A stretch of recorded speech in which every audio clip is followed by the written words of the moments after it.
অনেক দিন ধরে গার্লস কলেজের সঙ্গে আছি।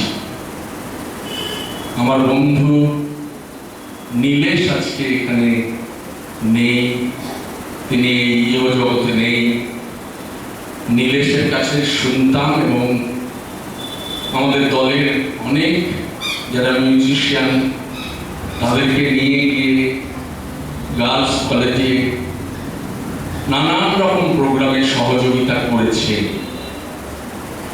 শুধু তাই নয়, বহরমপুরের বিভিন্ন স্কুল, তাতে আমাদের সভাপতি সুভাষিস চক্রবর্তী বিভিন্ন সময়ে গিয়ে এই সাংস্কৃতিক আদান প্রদান করেছে।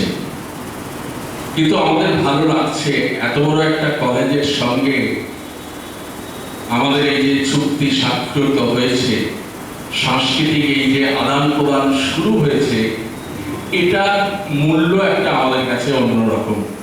সেই জন্য কলেজের প্রিন্সিপাল এবং কলেজ কর্তৃপক্ষ সবাইকে ধন্যবাদ জানাচ্ছি। এবং বহরমপুর ইউথ কোয়ারের পক্ষ থেকে আমরা জানিয়ে রাখছি যে গার্লস কলেজের যখনই এই মঞ্চে প্রোগ্রাম, যখন কোনো প্রোগ্রাম থাকবে, বাইরে প্রোগ্রাম করবো, সবসময় রবীন্দ্র সদন পাওয়া যায় না, গার্লস কলেজের জন্য দুয়ার আমাদের খোলা। সব সময় এই মঞ্চে তারা অনুষ্ঠান করবে, আমরা তাদের পাশে থাকব। আজকে কবিগুরু রবীন্দ্রনাথ ঠাকুর এবং বিদ্রোহী কবি কাজী নজরুলকে স্মরণ করে আমাদের এখানে বেশ কিছু অনুষ্ঠান আমরা করেছি। মূলত আজকে সঙ্গীতের মধ্যে দিয়ে, নৃত্যের মধ্যে দিয়ে আমরা তাদেরকে সম্মান জানাবো।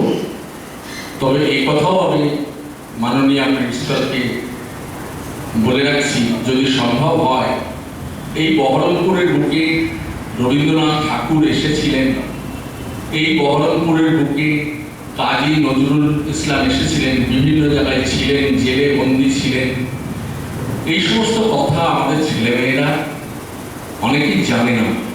সেই ধরনের যদি একটি সেমিনার মতন করে আমরা যদি তাদেরকে জানাতে পারি, তাহলে আমাদের ছেলেমেয়েরা, আমাদের ছাত্রছাত্রীরা সমৃদ্ধ হবে। সকলকে, উপস্থিত সকলকে আবারও বহরমপুর ইউথ কোয়ারের পক্ষে থেকে শুভেচ্ছা জানিয়ে আজকের প্রিন্সিপালের অনুমতি নিয়ে আজকের অনুষ্ঠান শুরু করছি।